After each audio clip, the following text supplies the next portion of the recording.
Hello, church. We are looking at Hebrews chapter 6 today for our daily Bible reading.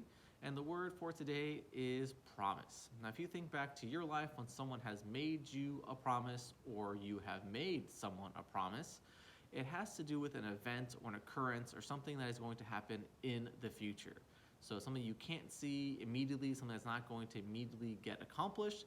That's why you make a promise, something that's going to happen in the future. And so the author of Hebrews here is saying, look, there's an essential element of Christianity that involves faith, patience, but ultimately based in the promises of God. And God cannot lie, will not lie, and anything God says or he makes a promise or an oath or a pledge to, God will fulfill it.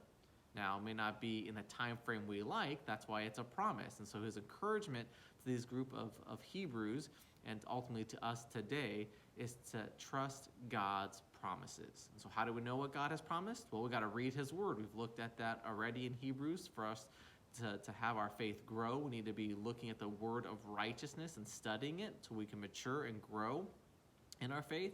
But now we're going to look at verse 11 and 12 and then down to 19 for what it talks about the promises of God and how we are to respond. Starting in verse 11.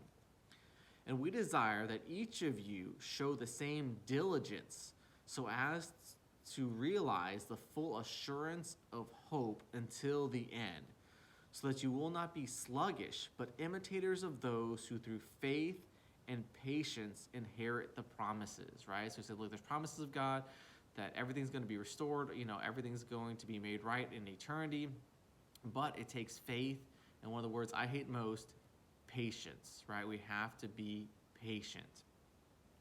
And then it also says, look, we need to be imitators. In chapter 11 of Hebrews, he's going to give us a list of people who through patience and through faith were able to endure and see God's amazing blessings. And so that's supposed to be a motivation to us as we see how other people have lived.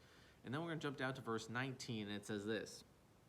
This hope we have as an anchor of the soul, a hope both sure and steadfast, and one which enters within the veil.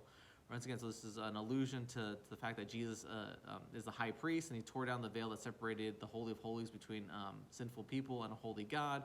But once again, just the aspect of hope, but steadfastness, an anchor in that God never lies, that his promises will always come true. And so in the midst of uncertainty, in the midst of trials, in the midst of suffering, that the Bible says is a promise that everyone will face since we live in a fallen world. We don't focus on those problems, we focus on the promise of God. So that's my encouragement for you guys today. Focus on the promises of God. Have a great day, church.